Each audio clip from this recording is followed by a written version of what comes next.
Hello and welcome to episode 85 of The Eldritch Podblast. I'm... And I am also that. Go on. Can't do it. I can't do it as well as you. You can do it so good. I cannot. I'm Jack. And hello! And welcome. Feeling a little silly today. A little bit silly Bo Billy. A little bit silly Bo Billy. A little bit silly Pachili. I'm full of it. Yep. Oh, I nearly swore. Ooh. Oh my god, we're 35 seconds. That would have been a record. I currently been... hold it at 40 seconds. Is that what it is? Yes. Nice. And it was my bit that I did. Oh my god, My Logan Paul apology video. Yeah, understood. Hello, how you doing? How we doing, y'all? What we doing? Apart from watching the podcast. Yes. Because you're obviously watching the podcast. That's why you're asking. That's why you're answering the question. Apart from wallowing. Yeah. Under the great pit of life. Under the thumb of the entity. Yeah. Like entity has to be closing in now, right? He's been there has for a to long time. be closing in. I feel like you just don't know that the entity is taken over because that's what the entity does. You don't know until it's over. Yes. Yeah. You know, like you don't know until it's too late. Yeah, exactly. You don't. What's the saying? The curtains close. You don't. The final act. You know what I'm saying? You know what I'm saying? You know what I'm saying? You know what I'm saying? Like the director's final curtain claw. Curtain claw. I'm silly today. The curtain claw. The curtain claw. The curtain has closed. Something like that. Last episode, it cut out. The video cut out. The video again. cut out again. Again. And we're getting really, really sick and tired of it. Really sick and tired. Really sick and tired of it. It's because, if you don't know, we film on my phone. Yeah, because, cameras are expensive. Yeah, because we're professional podcasters. So we use my phone, and I don't know why, but basically sometimes the video doesn't process. It just stays in pending. And when it stays in pending, we lose like anywhere from like the last 2 minutes to the last like 10 minutes of the video. Which is annoying. Which is devastating. Annoying. And last week, Monday's video, we saved like a really cool story to the end, and then we lost the video. We lost the end of the video, which and is really disappointing. If we lose the video, I can't use it for TikTok. Yeah. Oh God. Yeah. Of course. Which is so annoying. And it was a great story too. Such a great story. Yeah. So very frustrating. I'm very sorry. I don't know. I really don't know why it's happening. No. Well, no, we think we do. We think we do. We think it's something to do with like the camera update on the Google Pixel. Yeah. Apparently, a lot of cases. Yeah. Came about at the same time. At the same time, about 2 months ago. It was a new update. Yeah. For the camera. For the camera. Have I done the update? No. Well, maybe that's the problem. Well, I force stopped it anyway. Who knows? Force stopped what? The update or the camera. And I made some space. I jiggled some things around. I moved my diary around. So maybe. So potentially. Yeah, maybe after Christmas. Because if you don't know, we're self-employed. We own our small D&D business, baby. We get really busy around Christmas, and there's a chance. Just click at him. I have to. I'm trying not to shout at him. There's a chance that we might be able to buy a new camera. Kind of going into the new year, which would be good. A new camera, a camera, full stop. A camera that's not a phone. Yeah. So yes. Yeah. Who knows? But that's why. And if it cuts out again, you know why. Yes, that's why. So at least we have the audio. Do you want to tell everyone about the disgusting day you had morning with your dog? Yes. So, he likes to lick his foot. Yeah. So he has a lot of skin allergies. He has a lot of skin allergies. So that's what he was doing just then. He was licking his foot. So Bully. He was about to go for it again. Oh, he's doing it. No, he's not. So he likes to lick his foot. So we have to put a sock in him sometimes to stop him licking it. So then what he does is he actually licks his his ankle, wrist, the ankle bit. Where the so sock then is. That got sore as well. It's just a disaster. So there was when you bump your head and you get a big bruise. There was one of them where he licked a little bit of a sore. Yeah. So this morning because I come down first, I let him out. He goes for a wee. He can't go for a wee and a poo at the same time. No, he has to do them in two separate journeys. Yeah, so he goes out and he has a wee, and he stood in some poo. Obviously, that I'd missed picking up the other day. Yep. And he comes back in, so I have to clean the poop off his foot. Yep. And then I'm making the coffees and I give him his breakfast, and then he's like, "Now I would like to go out for a poo, Daddy." Yes. So I'm like, "Okay, son." So I let him out, and he goes and he stands in the muddiest part of the garden, and he has a poop. Yep. So then he comes back in. So then I have to really lock him down and wipe all of the mud off because he's got horrid feet. Yeah, and as I'm wiping all the mud off his feet, that thing on his wrist pops. So I've wiped poo off his feet, I've wiped mud off his feet, now I'm wiping blood off my hands and off because it was basically just like a little pocket of blood. Yeah. So then I had to like squeeze all the blood out of it.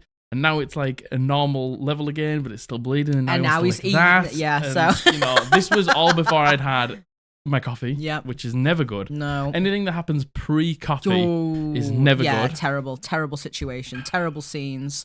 So he's going through it a little bit, both of them, to be honest. I came down and they were sat on the couch together. The dog was looking very sorry for himself. Jack was looking very sorry for himself. Well, we just had to stop for the dog. What a surprise! What a big surprise! What a surprise! I can't even remember what we were saying. We were talking about the dog. Yeah. And how much pleasure it was taking care of him this morning. Of a recurring nightmare this animal is consistently. So yeah. We were talking about. Were we talking about something? No, we were talking about the camera and we stopped talking about the camera. Then we started talking about the dog and my morning. Yeah. And just on a scale of 1 to 10, just. Yeah. It's just great, isn't it? Maybe one day we'll get a proper camera. Who knows? Fingers crossed after Christmas when I get one. Yeah. And I would like to just have. Yeah, me too. I would like to. So we aren't just keeping it all on the phone. Yes. The phone isn't. It looks great. It looks good. It does look good, but it is temperamental. It's not great. Yeah, no, it's not great. It's not ideal. I'm not gonna lie. It gets really hot. Yeah. It's just, and I use it for work as well. Yeah. And we film a lot of videos for work, so it's like I always do not have storage on my phone, and taking the stuff off it takes so long. Yeah, it does. It's it actually takes crazy. a million billion years. So yeah, we'll see. A million billion thousand. Million billion thousand years. A million billion thousand years. There was loads of stuff that we talked about in the Mondays episode, and we were like, "Oh, we don't have time to talk about this anymore." Campaign. Oh my god, your campaigns! Mm-hmm. Do you want to tell them about your campaigns? So I can't really tell you a huge amount yet because the whole point is tell them about the timeline. Okay, so I'm running a one shot for my brother and my usual group of reprobates that I play Dungeons and Dragons with. So Margaret, Abby, Josh, Matthew, and my brother are going to be playing. So I was doing it mainly for my brother, so he could experience Dungeons and Dragons. He's mentioned a few times. Well, or maybe we've kind of said to him a few times. He's asked me a couple of times if, so when am I playing Dungeons and Dragons? Yeah. And, I was always on the fence to be like, is he actually being serious? I don't know. Yeah. But then I was like, do you want to play? And he was like, yeah, it would be great. So it's one of these things where D&D has changed our lives so much, and you and your brother are very similar. You have very similar interests, and he likes fantasy. He likes sci-fi. Yeah, he likes fantasy. He loves sci-fi. He's a big sci-fi guy. Yeah, you played World of Warcraft together when you were kids. He loves he was a massive fan of Mass Effect. Always loved Old Republic. Yeah. Big fan. He loves the Dune books. Yes. Yeah. When the movie came out, he was like, it was brilliant. Yeah. Huge Star Wars fan and stuff like that. So he's it's adjacent, right? He's sci-fi fantasy and traditional traditional fantasy. Yeah. Do run very close together. Yeah. And I think because it's changed our lives so much, and we would have never really played it, I don't think, if Matthew hadn't introduced us to it. I think sometimes you need someone to actually push you to do it, to be give it a go. And he might love it, he might hate it. I feel like it's one of the two. I feel like he's he skirts the line between thinking it's the coolest thing on earth and or being thinking it's really lame as weird. hell. Yeah, exactly. So I don't know how it's gonna go. I'm gonna try I'm gonna try my best to run the best game I possibly can. Yeah, and how do you even explain D&D to someone who has no idea what D&D is? I think the best way to explain D&D to somebody is to have them play it. Agreed. You do not get it until you play you've played it. Yeah. And so the campaign that I'm starting, we think it's going to. So in the middle of December, when the post office is shut, that's when our work finishes. Yes. We can't do any more because we can't get any more parcels out to you. So that's sort of when we are good. And Matthews is going to start in a few weeks, and he's going to do 4, and then it's going to be mine. So then that's when I'm going to start the actual campaign. So this one shot is actually going to take place prior to the campaign. Mm-hmm. And the whole premise of the campaign is there's this very large London-like city that sort of spreads across many townships and glens and things districts. like that. Humongous sized city. The whole campaign actually takes place in the city. Yeah. The city has been lost. It was a religious mecca, this cultural hub, and it has been lost by something. Mm-hmm. and you're going to find out the moment that the city fell and how it was lost in the one shot. Which is very exciting. Like, this is the first time you've done, like, a continuous thing. Yes. So, I had this idea for this campaign, and I just wanted to run it. I don't know how long it'll be. It'll probably be about 40 sessions, like all my campaigns are. Yeah. So we'll run the campaign, and that'll be the beginning of my first continuous world. Yeah. So this will be the next campaign. Will follow on in the same world, baby. same continent. So this is just like one city, one like large mecha hub, like mega city. Yeah. And then the next campaign will actually take place on the continent. Yeah. Of this place. Yeah. Which is very exciting. Yeah. Like, listen, were me and Abby frothing at the mouth? Yes. The problem with all of this is me and Abby can't be normal about anything. Like, obviously, Matthew and Josh are very excited. Josh is all extremely excited, and so is Matthew. But me and Abby can't be normal about anything. So ever since Jack told us this on Wednesday, so like a few days ago, all me and Abby have been able to do is talk about it. So we are both spiraling down this D&D rabbit hole, which is exciting but time consuming. I've had a few voice messages. Abby likes to communicate via voice message. Yeah. So when she talks to me, I always get her to like send me something like written, but she always tells me about her backstory. Like, I think that's how you prefer it, though. Yeah, so she can like we can work out like because Abby always has a really concise idea. Yeah, and it's not that's brilliant. Like, and she always has like very in depth like storylines that relate to her backstory. But sometimes she's so concise, it leaves me like no wiggle room. So I have to be like, can we maybe like ease up on this part? Yeah. So I can like have creative freedom there. Yeah. And like, I love this idea. Like, and I have to like, just maybe like, just break down a few bits so there's still some mystery for her to have. Yeah. And I feel like now, because this is the second time you've DM'd for Abby specifically, like, you know how she plays, you know what she likes in her backstory. Yeah. She knows how you work as a DM. Yeah. Like, I think now going into this, you two can work a lot more closely. Yeah.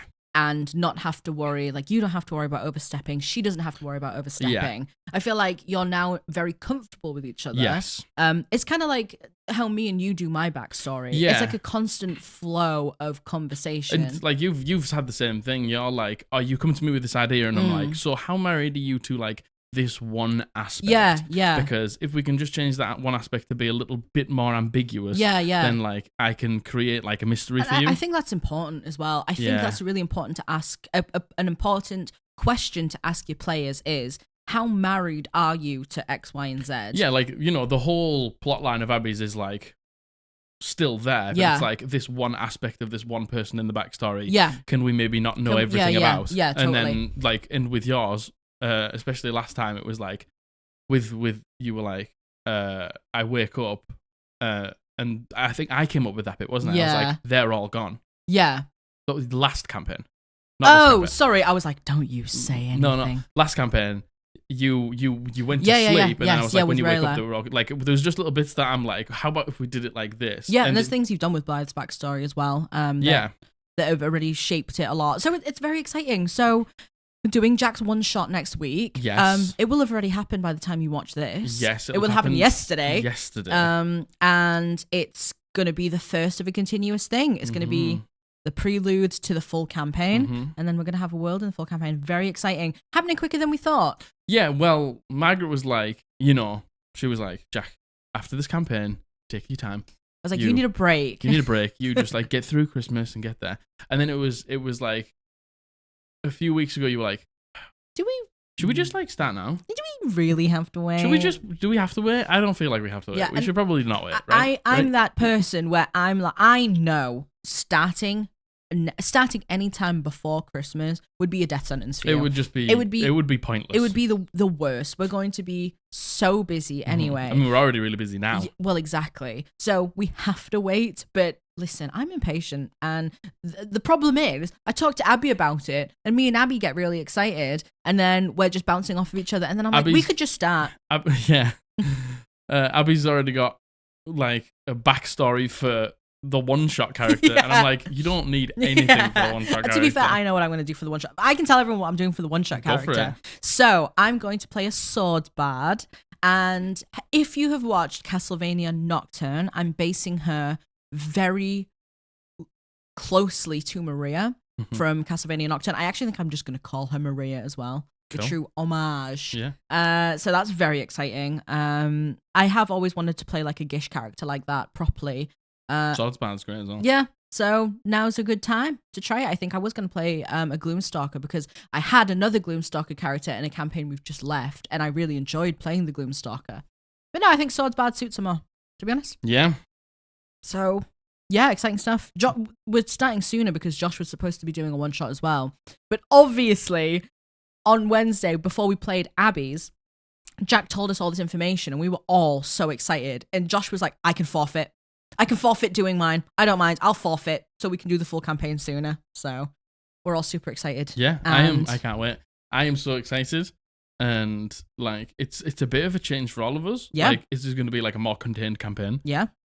So, you know, it's going to be, all of my campaigns are always very snappy and very less concise. Than a year. We don't like travel. No. Well, some members of the party do. I despise travel. Yeah. Margaret I don't despises like travel. So, you know, the fact that you're in a city, yes, it's large, but there's you still know, going to be like there's travel still be elements. Like walking to places and things like that. Course, but you know, like it's not going to be like travel sessions. Yeah, like there won't be any of that. Yeah, which you know means you've always got to have something planned as a dungeon master. But that's what I like.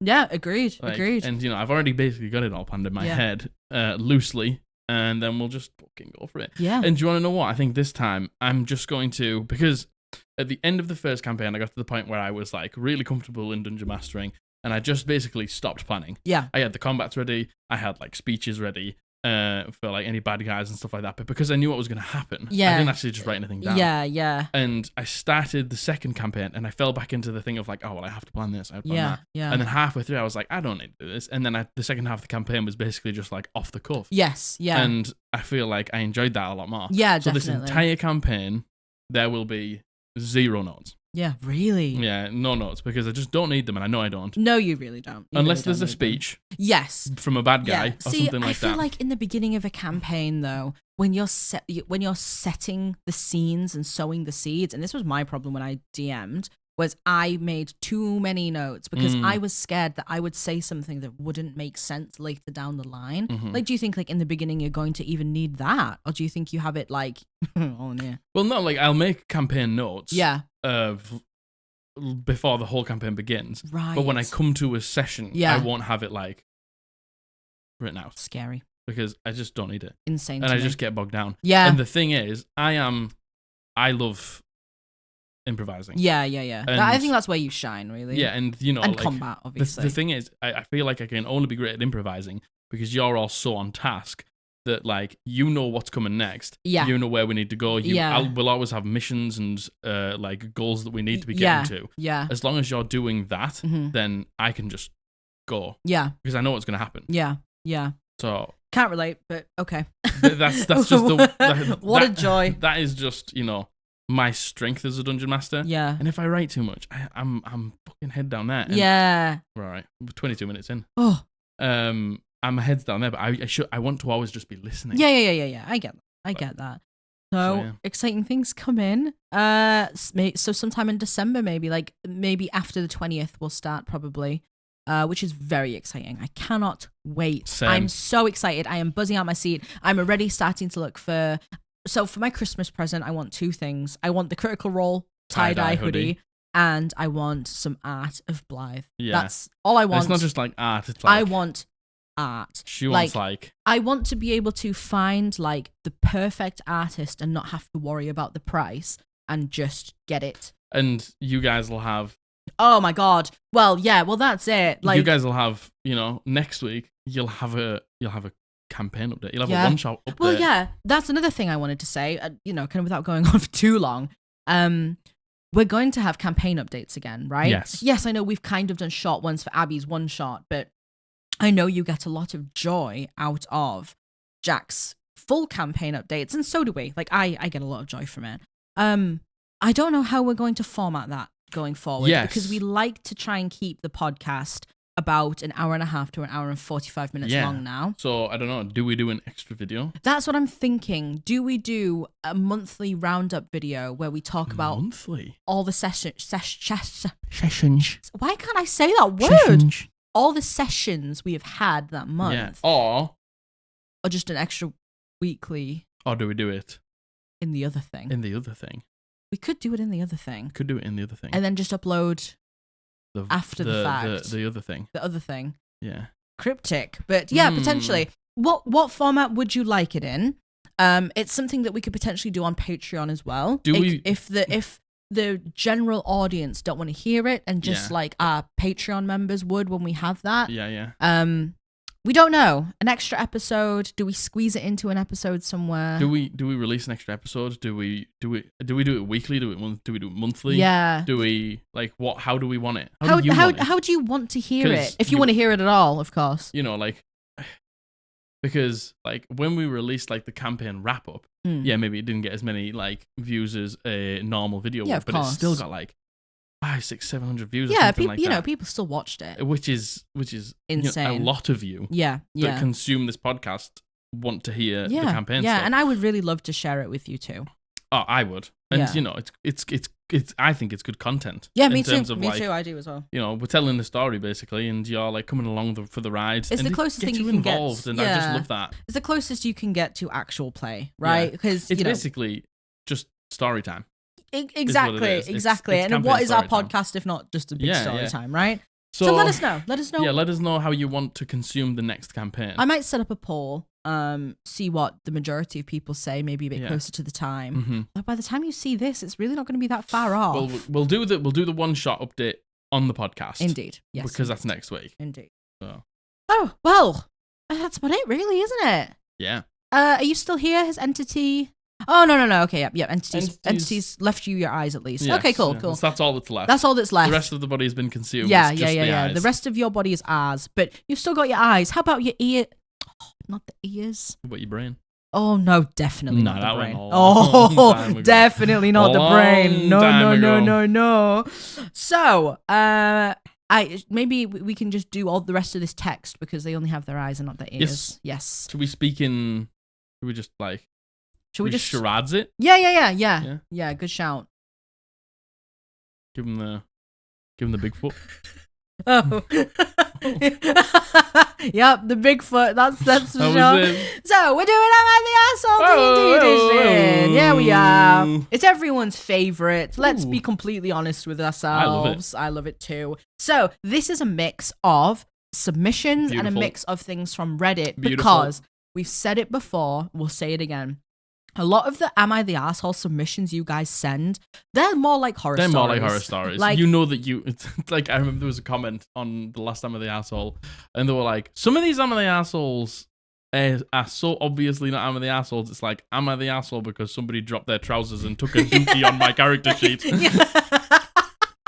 listen, I get it. And you know what? I get that you're conditioned to feel guilty about the way other people treat you. Yeah. I understand that. But a lot of them are horror stories. So listen, I've plowed through the Reddit and there's not a lot left.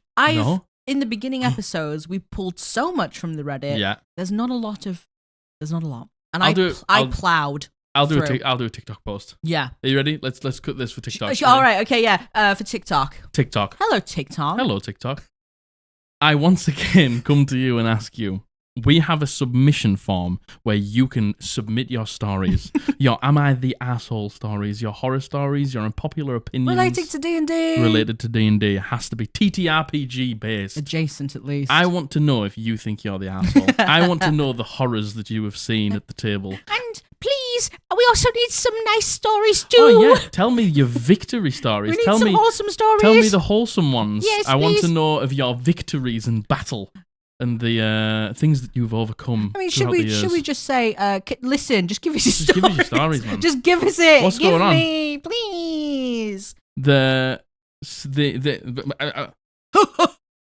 If you go to our YouTube video, in the description, there is a Google Doc. Click on the Google Doc and you will be at our submission form. It's a Google form and you can find it in the link tree. Find it in the link tree. There you go. Wow. There we go. Nice. We Now normally we've- film them separately, YouTube, so YouTube and Spotify. So here you go. There you go. Right, let's get into it. So, I will say which ones are submissions and which ones are from the Reddit. There is some fucking absolute spices in here. I'm not gonna lie to you because the Reddit is insane. Yeah, the Reddit is insane. Insane. It is insane. So this has been sent in by Zach, and he goes by zachzdr Yeah, in the zachzdr, Discord, yeah. and his pronouns are he, him. A while I ago, see you, zachzdr. he sent in another submission being like, I'm sorry that I caused you psychic damage by saying zachzdr. You did. Psychic damage, done. So, Margaret takes psychic damage on the daily, oh though. my god, yeah, it doesn't take much. Am I the arsehole for saving our problem player's life? In our long-running campaign, I played a battlesmith artificer who mainly packed support spells, like Bless, Lesser Restoration, etc. This came in handy as many of our players were new at the time, and I enjoyed sharing what buffs and enchantments did them when it came up. You were looking at me so funny. You were holding your bottle and just... Yeah. You know what? I forget that you watch me when I talk, to be honest. I do. Do you watch me intensely?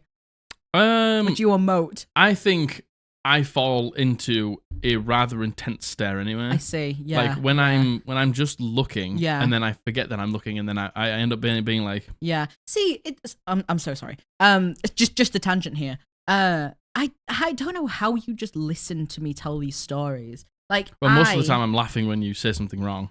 True. But like, I don't process things, like audio wise. Oh, well, I do. If I read the submission, yeah. I'll get to the end of the submission and I'll be like, See, I have no idea what that says. that's the only way I can take in information. This is If the you were thing. reading to me, I wouldn't be able to process anything you were saying. If we were to switch places, yeah. I would finish talking, you would finish listening, and neither of us Neither would us. say anything. Yeah, we should have done that for the Halloween episode. I don't know. Are any of you like this? When you start reading, you're so focused on reading it right, and your brain just almost like turns off and just goes into daydream mode. And by the time you finished reading the paragraph, you couldn't tell anyone what any word it said. I do that sometimes. I do. Yeah, but you don't do it every time. No. So Margaret's like, oh, can you pick out the homebrew challenge winners? I'm like, yeah. Give me 4 hours and then I'll be done because I'll have to read them all multiple times. Yeah. Whereas I don't know what it is. Anyone gives me verbal instructions, no way. That is absolutely not sticking. I need a bullet point list or I need it written down like this. If you have the same thing, can you Like, tell me either way. like if you know what it is? Yeah. Or like if I'm just being silly? No, you're not being silly. I'm a silly Billy. You are a silly Billy. It's a very normal thing. I think it's for both of us. It's very Yeah. Please tell me if you have any clue what that is. Sorry, Zach. Our issue came with our samurai fighter. He is also new to the game, so there is an inevitable learning curve. Through many sessions of patient reminders and suggestions, the fighter still did not understand what abilities they possessed or how to use them. This included anything requiring dice rolls. Mechanical issues aside, the player also held strong on their repeated roleplay choices that the rest of the party and DM vocalized their discomfort with. This included multiple dialogues bothering and crying to sex workers when in a hub city, unfounded fantasy racism against all non-human races, and randomly dropping disturbing facts that I'm not even going to mention on the podcast, to be honest. Wow, okay. Yeah, I'm not even going to mention that. Wow. But just know it's bad. These issues culminated when we arrived at a mirage-like spot that dissipated into an impossibly deep hole in the desert sand, the size of a football stadium. Investigating it resulted in a boss fight with a giant mechanical worm creature and swarms of mechanical bugs. As we finished off, the last few enemies, the BBG, a mechanical lich god named the Builder, emerged through a portal to see what The Builder? The Builder. We've had a BBG submission of the Builder. Have we? Yeah. Was it Zach? And I'm pretty sure it was... It's Zach. It's because Zach's won the... Was it not Sherry? I don't know. Oh, I'm not sure. The Builder? I don't know. And they were like built of like cogs and mechanics? No, that was... I know exactly which one you're talking about.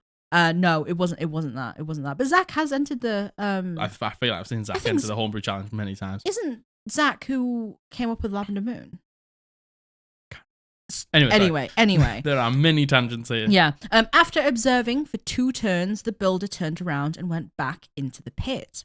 Our fighter decided that this was the moment to jump in after the builder alone without asking for any assistance or securing a way back out of the hole. That's not a good idea. Our whole party broke character to remind him, the player, how dangerous it could be.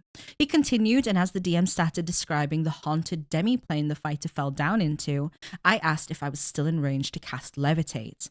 The DM said that since I sent my owl in after him, he could deliver it as a touch spell. Yeah. When I went to explain the spell and that he needed to be willing for it to take effect automatically, he actually asked to roll the saving throw. When we explained that it might cause it to fail and us not to be reachable, he just rolled the d8 anyway. Luckily, he failed after rolling the correct dice. I was able to pull him out of the portal and back up the hole safely.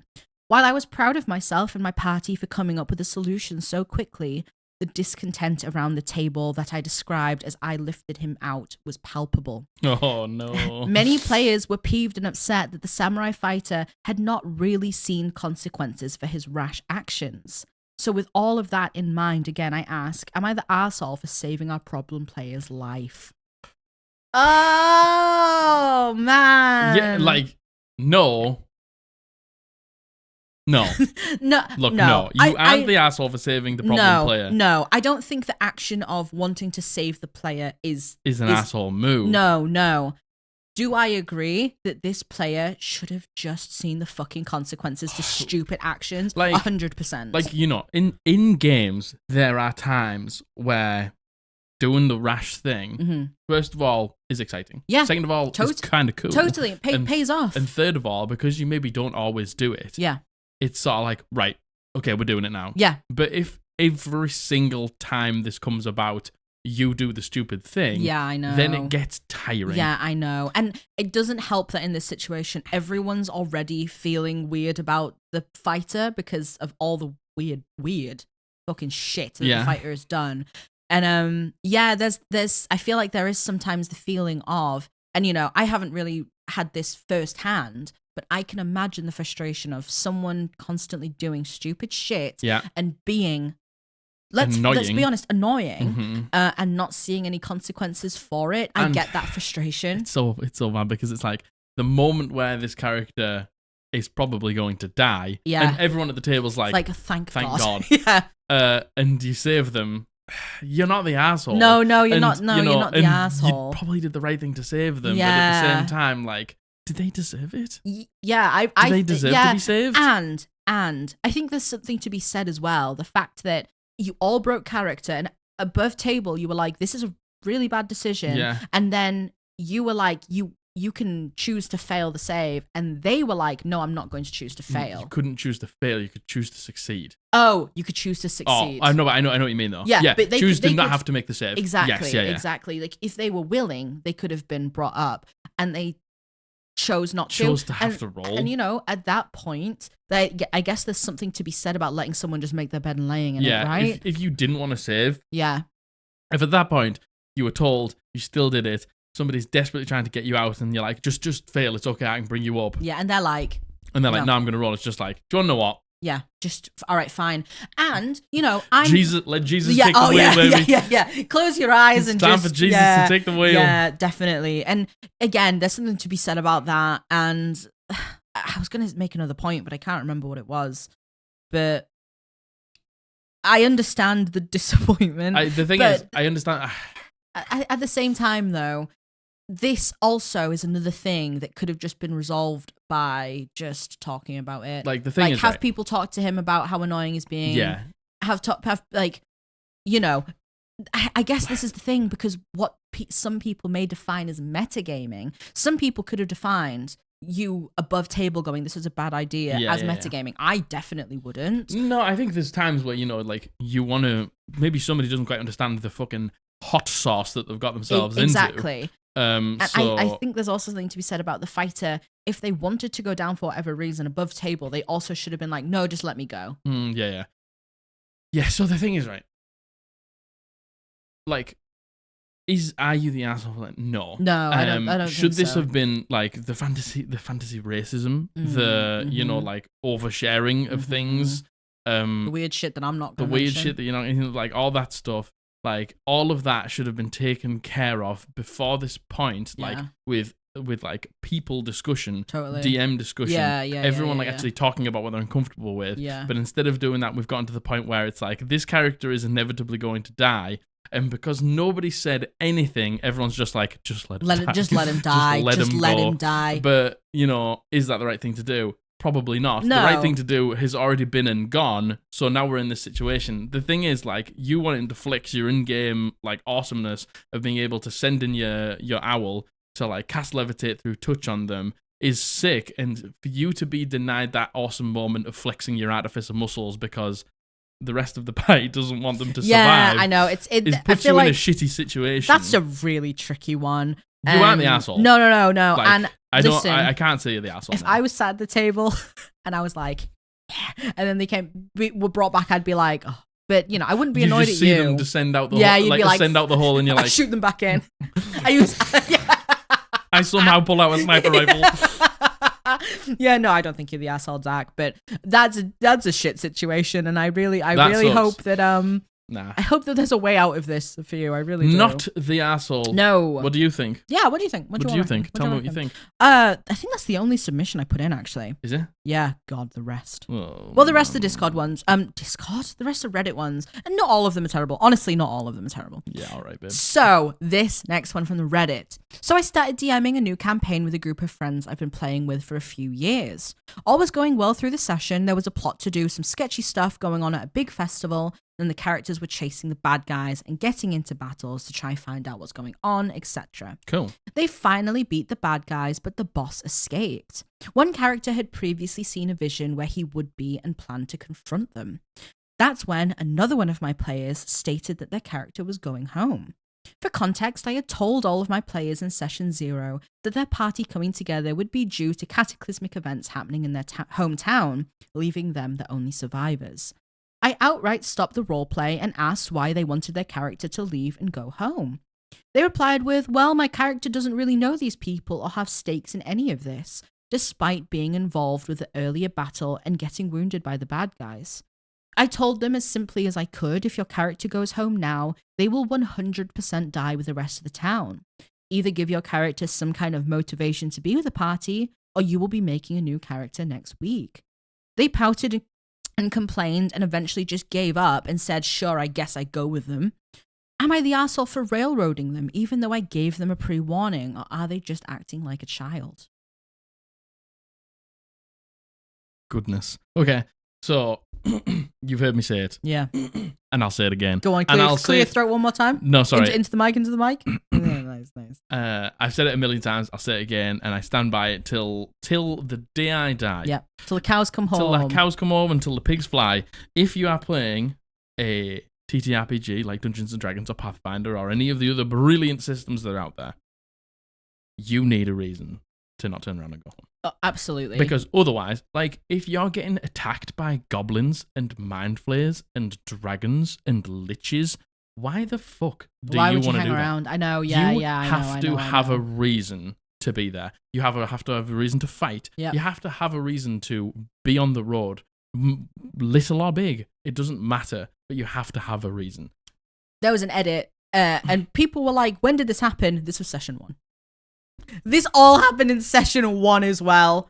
Like, at that point, like, why even turn up? And the thing, right, so the only thing I can think here is maybe if they're a new player, yeah, and maybe they, and we all have been privy to this, we've all fallen victim to this, of, like, we don't necessarily know how to roleplay our characters, and we don't know how it goes, so maybe they were just playing like, the adversarial type. Yeah, but the Dungeon Master say that I did tell them?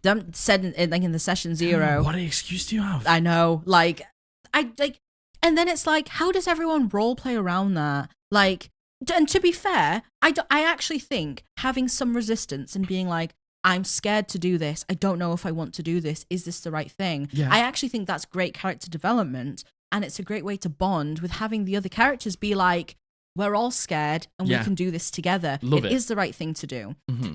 I think that is a great way to do it. But just being like, well, my character doesn't know these people, has stakes, and it's like, why? Like, it's like you've got to find the reason. Totally. Being scared, understood. Yep. Like, being scared is very much a thing that's going to happen. Yeah, being unsure, And I think sometimes we don't roleplay being scared enough. Yeah, because, I agree. there are some really scary things out there. Yeah. But the whole thing is, it's like, yes, I'm scared, but I have to push through. Yeah. For X reason, XYZ. for Y reason. And the thing is, right, I get it in the first session, we don't all know each other, but the whole point is we make a little bit of effort to, like, get to know these people. We need a reason to want to travel together. And again, you have to suspend your disbelief in those moments. Like, there's certain moments in the game where, yes, your character is like a real feeling thing, right? And they have their own, like, they have their own thoughts. However, you as the player, you're still sat playing a game with people, and you have to just take the bait sometimes. Yes, you do. And, like, yeah, it's funny because in the first session, it's like, yeah, we've all met each other, and yes, this crazy thing's happened, and, like, we at the end of the session are going to stick together. Yeah, because you have to. You do, because, you know, that's the point of Dungeons and Dragons. Yes, your dungeon master will probably give you a reason, and your dungeon master will probably give you a motive to want to, or something like that. But at the same time, they can give you all the motives and all of the reasons in the world. You have to buy in, though. A story, But if you don't buy in and you just go, well, I don't know these people, and this is kind of smelly, so I'm just going home. I'm just going home, especially after you've had a session 0 and explained all this stuff. Like the excuse of maybe they just didn't know how it goes only goes so far, and then you hear that they had the session 0 and you told them. Yeah. And the thing is, right, Matthew won't mind me saying this. Matthew is very committed to his roleplay, like more so than all of us, I think. Like, I think he gets, like, an idea, and he gets, like, a premise of a character. Like, Yameta was the scout, and he loved, like, Earl Johannes. And it's like, he doesn't really spread himself massively thin. He has a few very clear goals. And he sticks to them. And his previous character, Dimitrescu, sorcerer, was, like, a scared, like, 19-year-old, like, lad. And it got to a point where he was, like, so, like, on that path of, I'm scared and I don't know what to do, and maybe it would be just easier to go home. We actually got to a crossroads where it was like, well, we have to leave now, and you're in your hometown. Yeah. And he just kept saying to the party, I want to stay with my parents. I want to stay with my parents. I want to stay home. And we had to be like, it got to a point where it's like, in character, there's only so far you can go. Yeah. That's actually kind of the point I was making before. Yeah. Like, there's only so much role playing you can do when someone's like, I don't want to go. And of course, you're always going to be like, it's okay. Yeah. We're with you. We can go. But then it gets to a point where you've exhausted all the options, and you're like, what do we do now? What now? And then it's like, And we just spoke to Matthew, and we were just like, and he was like, oh yeah, sorry, I was like going to, like, have my arc where I like rose above and became the hero, and he says I'll just maybe, like, fast track that a little bit. And the thing is, he actually did do that. He did, like, become brave, and it was such a great character arc. It was a beautiful character arc. It really was. So there's nothing wrong with having a character who is scared and who sometimes doesn't want to do the thing. Mm-hmm. That's fine. That's great development. But at that crunch moment where they have to make the decision where if they have to leave their town because the adventure is taking them further afield, but you have to. They have to pick themselves up by the bootstraps for some reason that you need to think of. And be like, okay. And I don't think that's the DM's responsibility either. No, but if the whole point is the DM you have to leave because this thing's happening, because we need to go here. And, that's the Dungeon Master's job. OP says here, am I the arsehole for railroading them? This isn't railroading, I don't think. Like, yes, sure, I understand you saying to them, like, if you go home now, you're dead. Well, but, like, they knew that. You're rolling a new character. Yeah, they knew that. They knew that was the situation. I don't think that's railroading at all. Imagine the next session. The party, for some reason, has to go to your house of this person that they only met yesterday. Yeah, I know. To have to convince you to. It's just like we're wasting time. Yeah. Really, why the fuck would we do that? Yeah. And like you're making it difficult for everyone. That's it. It's making it difficult for everyone. Obviously OP is not the asshole at all here. I understand where they probably feel like they could have been by being like, because you're being harsh. Yeah. But like, I think, like, obviously to me, like, obviously, of course. But I don't know. Yeah, I don't think OP's the asshole there at all. Nah, I don't think they are. What do you think? Yeah, what do you think? What do you reckon? What do you think? Have you ever had this? Have you ever done this? Okay, do you want to know what? Because the thing is, right, like, you can make a mistake. Of course. And like I've seen it before. I've seen people like struggle to have a reason. Yeah. To go, and you can make a mistake, but when your dungeon master literally tells you like you have to have a reason to leave, you have to have a reason to like go adventuring, and you in the first session literally ignore that and be like, I'm just gonna go home. Annoying. Just annoying. Come on. Annoying. All right, this next one from the Reddit. Gear up for a rather long table that goes off the rails. So we're playing Waterdeep Dragon Heist. We're rather new players with a first-time DM. I don't know if what I did was wrong or if the DM put me purposely in a bad spot. This event is completely made up and a side thing not related to the main story. Okay. So me, level 2 bard, and the lads are opening... And the lads! Tin of pin with the lads! Are opening a bar, and because I know the barmaid at a local tavern, I go there and try to offer her new/better job at our new tavern. I can't get a hold of her due to bad rolls, so I try to sing a song at the tavern to get attention and maybe pass some time until I can talk to the barmaid. My performance roll is low and my song sucks. 3 Strings, the local bard, comes to try and stop me, and in doing so, he breaks one of my strings on the lute.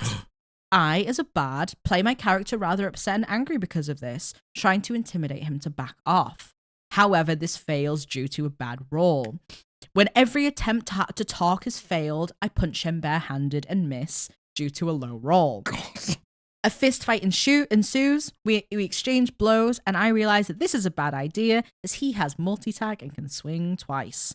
We get kicked out of the bar for fighting.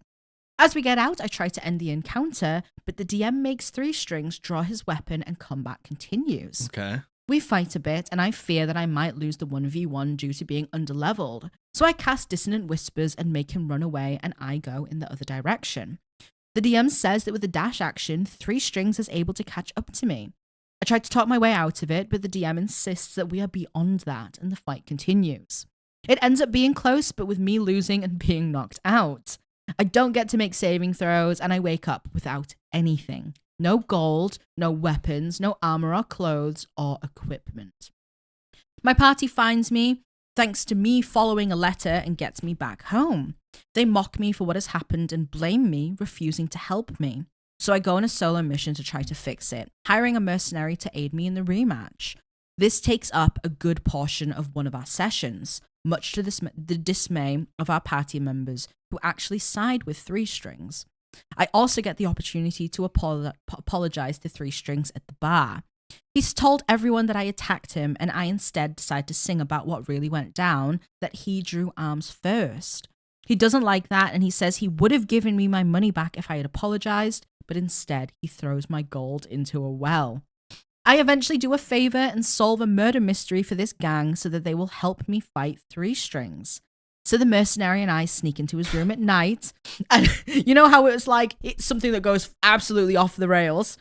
I sneak into his room at night, and she keeps an eye on him, instructed to act if he wakes up, as I sneak around to try and find my stuff and his valuables. Unfortunately, I roll low on stealth, and he wakes up. I order him to give me my stuff and his stuff with suggestion because I'm now level 3. He gives me his stuff, which is just his shitty loot and 10 gold, and he says someone else robbed me of all my gear. The suggestion spell ends and he attacks. The mercenary and I easily defeat him this time. I end up taking 3 Strings' life and sneak away. Now, my question is, am I wrong in all of this? I know I rolled low and I got in a bad situation, but wasn't taking my gear a bit harsh? Was I wrong to kill the bard? I tried to stay true to my character and what he would have done, hence why I started the fist fight. It seemed fitting at the time, but I didn't know it would lead to all of that. My character is chaotic good.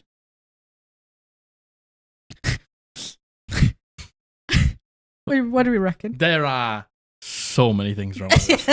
There's so much wrong with this. And do you want to know what? It was the part where you said, I didn't throw the first punch. Yeah, you did.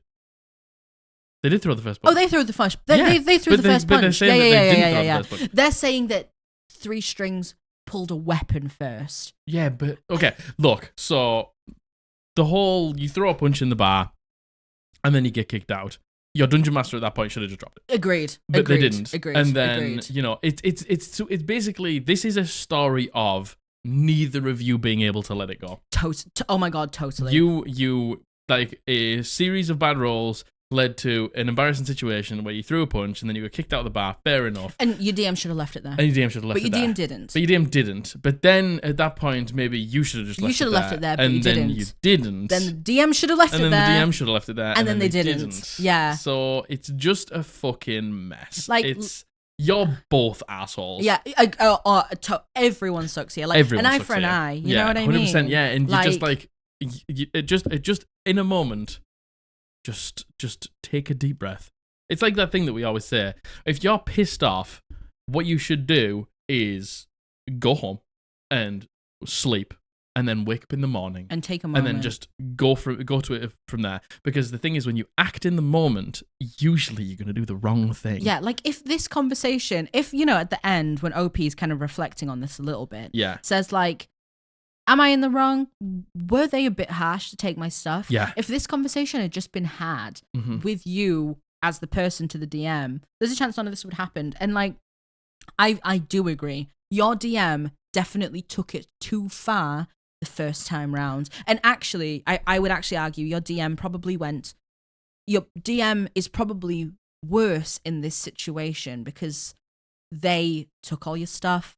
They were the one that continued it when the bar scene was over. Yeah. And it's like, the thing is, the problem with these questions are, it's like, am I the asshole for what? Well, was I wrong in all of this? Was I wrong to kill the bard? Yes, you were wrong to kill the bard. But you've been wronged. But because you've been wronged, you've just done something wrong. Yeah, two wrongs don't make a right. Two wrongs don't make a right. And I understand wanting to get vengeance, and I understand honestly what OP's saying here about like, I'm just trying to stay true to what my character did, and it sounds like this is very much a DM versus player, and then a player versus DM situation. Yeah, and it's like, go on. Like the rest of the party as well, being like, not wanting to get involved and being like, yeah, well, I actually side with 2 strings and 3 strings. Okay. Oh my God, 3 strings. Pardon me. Like, I think there's something to be said there as well. Like, why are your party not stepping in for you? But also at the same time, fuck me, they must be bored. Yeah, Jesus Christ. Yeah. OP does say it took the majority of a session to do this. Which is not good. Yeah, which is just, and that's both yours and your DM's fault. And like, if it was like an entire session on like your backstory, or an entire session on like a really tough situation, but it's just you and the DM fucking squabbling, just pulling each other's hair and poking each other in the eyes, just pissing each other off. Yeah. Like I think the both of you could probably learn something from having a conversation. And I understand you want to retaliate. I get it. I totally you feel like get you've it. Been wronged. Yeah, and I get it. I really, really do. And a younger me actually probably would have done the same thing. I'd have done the same thing. I would have been. I wouldn't have been able to let it go. I probably would have been worse about it, honestly. Yeah, but maybe. I think that's just something that comes with experience and having to reflect on yourself a little bit. I think if maybe both you and your DM reflected on this, you would both realize you were both wrong. You would both give each other an apology, and you would move on from it and talk about it. 100%. So I think everyone fucking sucks. Everyone sucks here. Everyone sucks here. What do you think? Yeah, I feel like this could go. I feel like this is like a total sway. No way.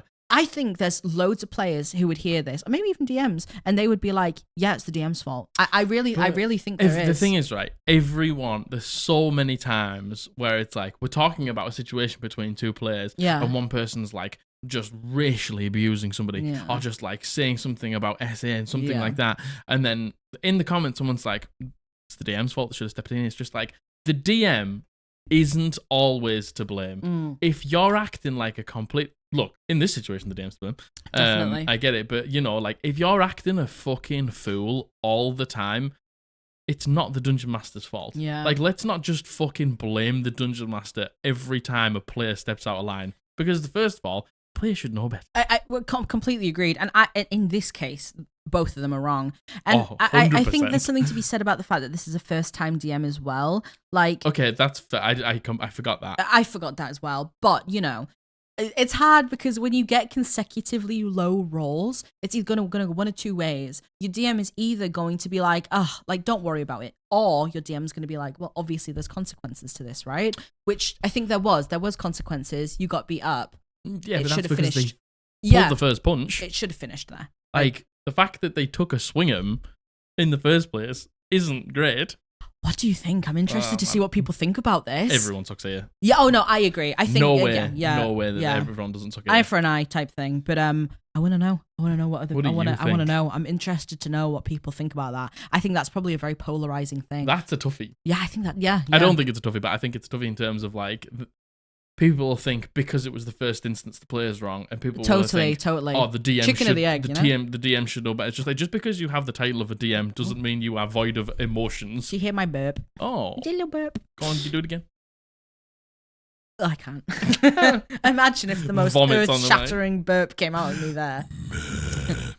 So this next one is. So, as a preface, I should say that our group has pretty big gaps between sessions, sometimes a whole month, sometimes more. It's maddening, I know. That's not maddening. Yeah. Well, that's just the crack. You know, I understand if like you play every week. If we had a month gap, I'd die. We had a 2-week gap and we were like... Awful. We recently leveled up to level 3 and I'm playing a paladin. Our DM told us that we can run any stuff we want by her and I told her which oath and stuff I want. The basics, you know. I knew other players did take some options from Tasha's, but because I'm a dumb bitch, no. I forgot about Paladin optional feature that you get from level 3 from Tasha's, which is Harness Divine Power. Yes. I straight up forgot it exists. If you don't know what that is, it means you can sacrifice what's the Paladin thing's called? Channel Divinity. A Channel Divinity to get a spell slot back. Yes. But just remember, because people just think they can get a spell slot back. It's only up to level 3. But it also has like a limit of like half of something. Oh, is level. that what? Yeah. I see. It's not just a spell slot. Yeah. We had our newly minted level 3 session last week, and I used a spell slot on something that turned out to be a dud. And I was thinking, man, that sucks. I wish Paladin had something to regain spell slots like wizards do. Lo and behold, when I checked the internet, I stumbled upon Harness Divine Power, which does exactly that. It's such a great feature. It is a great feature. I love clerics that. as well. Clerics too, yeah. But when I asked our DM if it's okay for me to use that, she just said, "You did not tell me that you are taking that when we leveled everyone up. You can't just pull stuff out of a hat every time it's convenient for you. Okay. You can't have it now, tough luck." That's not how it works. Agreed. And my jimmies are now kind of rustled. Yeah, not fucking surprised. Because everyone else has some cool optional stuff, but not me because I fucking forgot. And our DM is being a stubborn control freak. That's not how it works. What do I do? And for clarification, I asked about the feature after the session, not literally during the game. I lack self-awareness, but not that much. Yeah. It's an optional thing that you can choose to use it. You know how it's just a rule. Like, you know how you can use like Turn Undead, for example, with your Channel Divinity. Mm-hmm. It's something that you can use. Now, I think what's happened here is they weren't aware that there was any optional feature from Tasha's. Mm-hmm.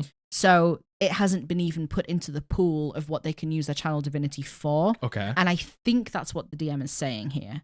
I think the DM is saying, you never mentioned that there was something like this in Tasha's, so no, I'm not opening Tasha's up for it.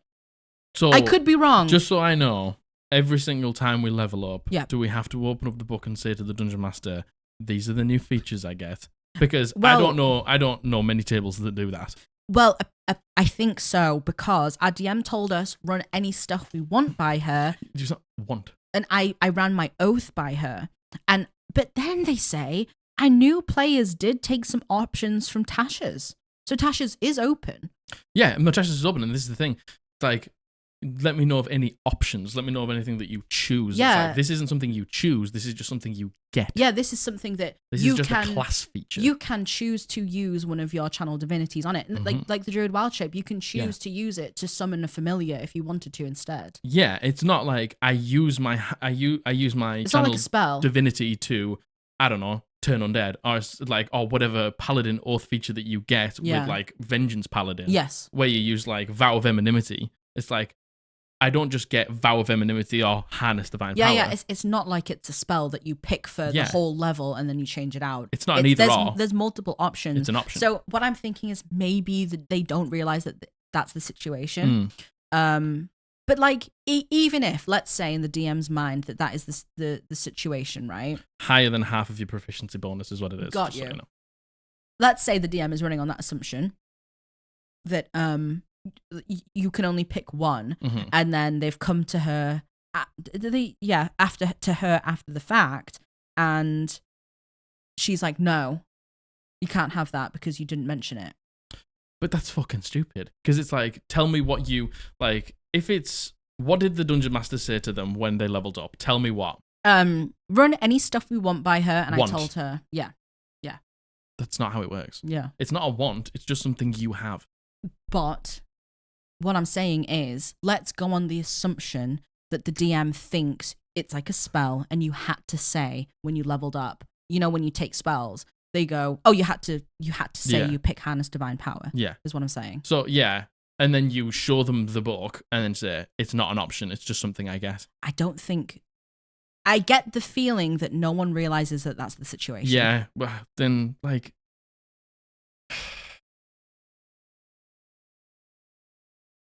Man, then that's fine. If we don't realize it, I mean, that has to be the situation, that's the case, right? because the thing is, it's like, yes, it is optional because some people don't use tashes. Yeah. And some people don't like tashes. Added a lot of quality of life things for a lot of classes. Yeah. You know, like being able to switch out your cantrips as like a druid every couple of levels or whatever it was, like cantrip versatility, harness divine power. Yeah. Like loads of classes got these extra optional features. But it's not a choice. It's just making your channel divinity more versatile. Mm-hmm. I think as a dungeon master, like, I think there is a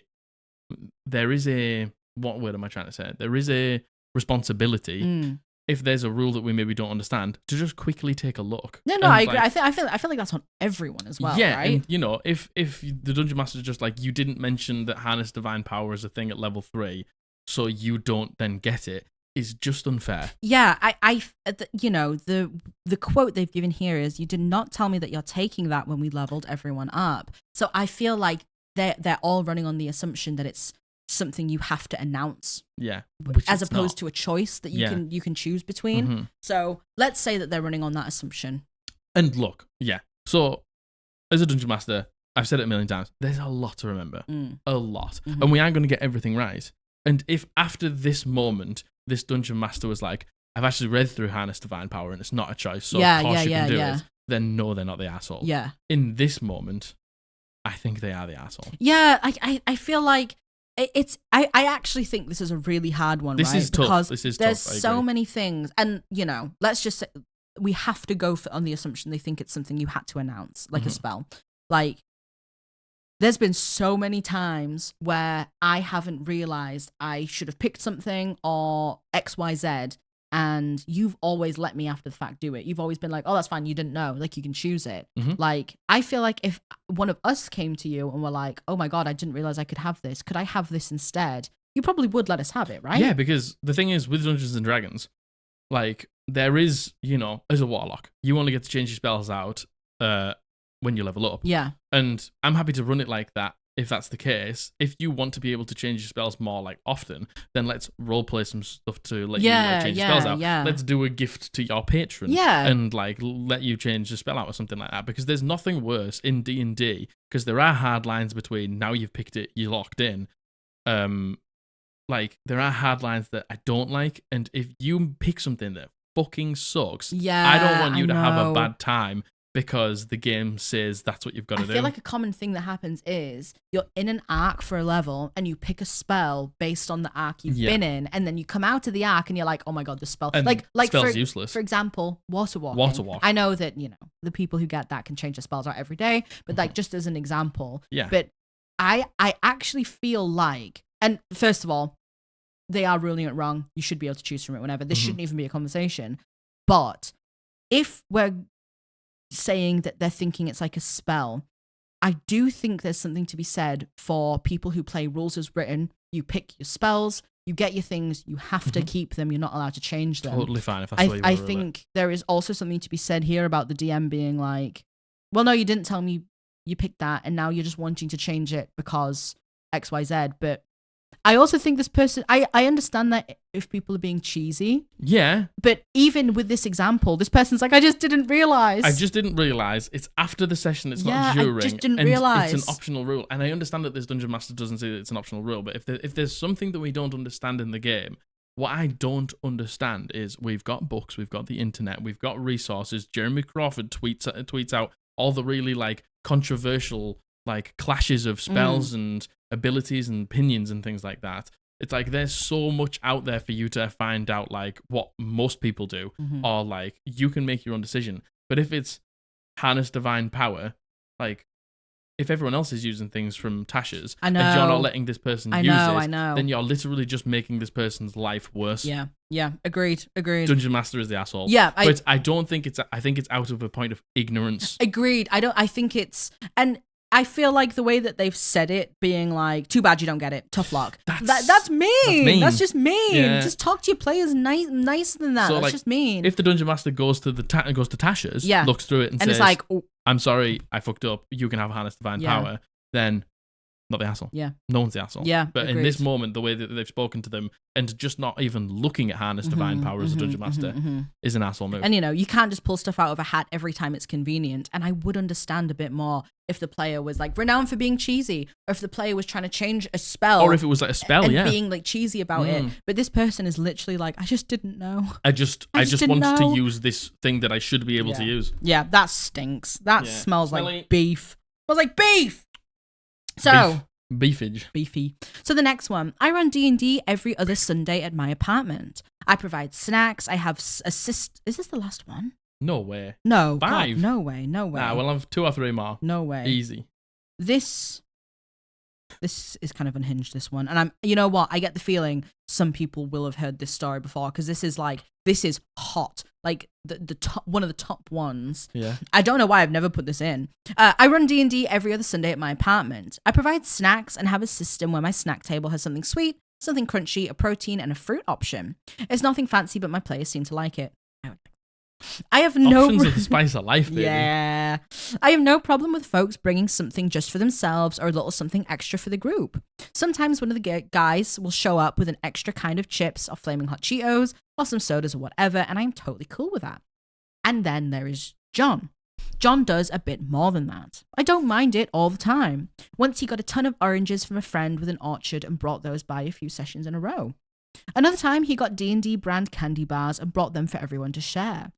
John is a sweet, well-meaning guy, but he doesn't always have the best sense of boundaries or propriety. And I say this as someone autistic who's not always the best with that stuff, and I wouldn't be surprised if he's on the spectrum too. He's also pretty easily discouraged. I can be blunt, but sometimes it's like I totally shut him down, even with mild disagreements that I do not feel or speak strongly about. Very good. It's convenient when I feel like he's violated a boundary because he won't push it to keep violating it. But for such minor stuff, I feel kind of bad about how easy it is to take the wind out of his sails. Anyway, those 2 negative qualities about him converged today. Shortly before getting here, John sends me a picture of stuff he had in a grocery checkout, saying he stopped in because he hadn't eaten today. It was a lot. There were cheeses, cookies, danishes, several types of fruit, all for even less people than we normally have. So he shows up to my apartment with bags full of food when I already had the snack table fully loaded.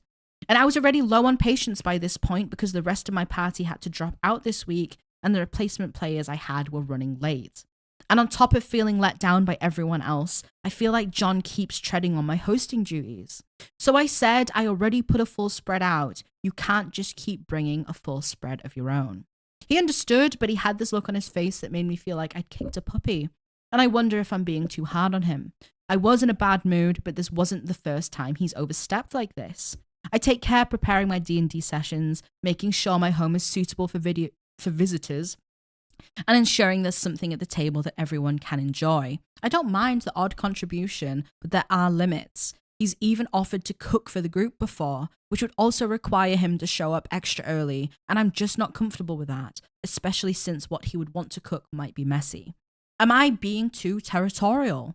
Part of me feels totally reasonable, but another part of me feels like I'm just being a petty dick. What do you think? I think... Go on. Like, I actually can understand where OP's coming from. Thought you might. I very much can. Yeah. I understand the stress of having people around at your house. Yeah. I understand feeling like you want to provide for people, you want to host, and the feeling of someone coming in and in your opinion overstepping. I also understand that OP says that they are autistic, and I understand that there is a sense of order and there is a sense of people overstepping. Do I think John is just being a good friend? Yeah. I think he's just being a good friend. And I think OP is being the latter end, being a petty dick. I think they're being a bit of a petty dick. Yeah. But, you know, I do want to say, I do understand. The territorial part. Yeah. And like the, you know, I've already put things out. And like the like maybe feeling of even like one-upmanship. Yes. Like, I feel like that's it, right? I can understand. Yeah. And like the thing is, when this person says like, I'm autistic and I'm on the spectrum. Yeah. Like I can't understand because I'm not. No, yeah. But at the same time, I can maybe try to understand. I can empathize with that a little bit. How that would maybe annoy you. And how it would change your perception on what is happening here. Yeah. And I feel like OP potentially already has some grievances with John. Exactly. Like, yeah. They've mentioned John like crosses some boundaries anyway. Yeah. And they don't like the way that John like easily has the wind taken out of their sails, right? But like, I feel like your preconceived notions of John and maybe how John's behavior, because the thing is, right, we can just be two people who rub each other the wrong way, and like that's just how people are. Yeah. You do something that might not piss anyone else off, but I say it and I'm like, man, that fucking pisses me off. Yeah. Like, we are people, we have things that we do and do not like. Two people can just annoy each other. Yeah, totally. And if John just annoys you, that's fine. But I think you have to tell John that John annoys you. Yeah, which, to be fair, OP did say. OP said, like, you can't keep doing this. And OP also does say, I'm aware I was in a bad mood. I'm aware that maybe it bled over. Yeah. And the look on his face made me feel like I'd kicked a puppy. And it's like, like they were mean. They were mean to John in that moment. They know, that was mean. They know that they were mean to John. That was mean. And, you know, if it were me, like, everything I said in the beginning, I do want to say I do empathize with OP. The thing is, like, I understand. However, do I think it's okay? No, absolutely not. I don't think it's okay at all. I don't think it is. If someone came to our house, they offered to cook for us. What a joy. Come on in, bitch. What a joy. Come on in. However, I do understand the caveat of he would have to come over early. Yeah, and I get that. Before my scheduled time has started. I feel like I relate to OP and being like, I turn on a clock, and when that clock's going, that is my time for this certain thing. Yeah, but also, did John say that he's going to cook at your house? I have no idea. Or did John, absolutely? Did John just say like, I'm just going to bring something around? Yeah, stick something in the slow cooker and pick it up on the way. And the worry of it being messy. Listen, when you host D&D, your house gets messy. Your house gets messy. Like, no matter what. You know, like, people should clean up. Yeah. And, you know, like, thinking that it's going to get extra messy that day. Yes, I can understand that stresses you out. Were you nasty to John? Yes. Were you too mean to John? Yes. Are you the asshole? Yes. Yes. Yeah, no, I agree. In this situation, absolutely. OP has absolutely 100%. Been the John asshole. was just picking up snacks for themselves. Yeah, I know. And it was like, well, I think everyone else. And, you know, the fact that they've been bringing, like, D&D branded candy and, like I just think that's just a very sweet, thoughtful oranges thing to from do. the orchard? And like, fresh oranges? Oh, my God. I would Delicious. keel over and die Delicious. for a fresh orange. And I don't think I'm not getting the vibe that OP even minds the fact that the food's being brought over, right? I think it's a little bit of projecting, being like, I have spent my time setting out a spread that's perfect for everyone. Money, probably. And money. Yeah. Like, I've spent this time making it perfect for everyone. Having someone else come in and add to that, I am sure feels like it's a rude gesture. And I feel like some people would agree that they feel like it's rude. Yeah. But, like, at the end of the day, this is Am I the Asshole? Yeah, absolutely. OP is 100%. OP is definitely the asshole. Absolutely been the asshole. But the thing is, I think they know. Yeah, I think so. Well, there is know. an edit. There is an edit to this. So, as you can imagine, people were like, yes, of course you are the asshole. They've said, I'm turning off my inbox replies now because you guys have really opened my eyes on this one. Thank you for that. I've apologized to John. I've let him know that it's all my weird hang-ups and that he hasn't done anything wrong and should feel free to bring stuff along if he feels like Let's it. go. See, there you go. And then we communicate. And there you go. We realize we've done something wrong. See, the thing is, right, this is what I just do not understand about this world. It's like, you can make a mistake and then just apologize for it. Oh my God, and just always. be like, yeah, do you want to, you're right, and I'm sorry, and you should be able to bring food around. And it's not that you want to step on my toes. Maybe you just like these sorts of crisps and these sorts of snacks. And when you buy something for yourself, you feel like you've got to buy something for everyone else. And then that's fine. And like, look, fucking well done. I know. Well done, and, OP. Like, let's be honest. There's times where you get caught up in your own narrative in your own head. Yeah. I am 100% certain that thought never crossed John's mind. John was just like, I'm going to bring stuff for my friend. John probably saw the fact that there's always snacks going and you're hosting and is probably like, I want to help. Never once thought, oh, well, maybe OP has done this or done that. You know what I mean? Yeah. Well done, OP. Well done for apologizing. Well done. You fucking were an asshole, like. But you were an asshole, but the thing is, you realised and you apologised. Yeah, that's it. That's over. We don't need to make any more of it. I'm surprised I haven't read that out before. Honestly, that is such a popular one on the Reddit, innit? On the Reddit. So, this next one. Am I the arsehole for not letting the new cleric get a new item? So, I have a group with a fighter, cleric, and 4 other players of different classes. They just got to level 6, and I asked them what kind of magic items they would want for their characters, just so they could have something unique. The cleric told me an item that would allow for more spells per day would be awesome, so I prepared a Pearl of Power for her that allows her to cast 1 more spell at 4th level or below. Super cool, super great magic item. Yep, perfect magic item. The fighter said that he wanted a new weapon, a badass 2-handed weapon to deal lots of damage, so I homebrewed him an awesome one. Cool. We had a session, but the group didn't advance much in the history, so they just didn't find the items. Just after the session ended, the fighter told me he wanted to switch characters. He wanted to abandon it for no reason and make a cleric. I told him that it was okay, but we would have to make a level 4 character to be fair with everyone else that actually played with their characters. He agreed and made a cleric. So what level is everyone else now? 6. Okay, got you.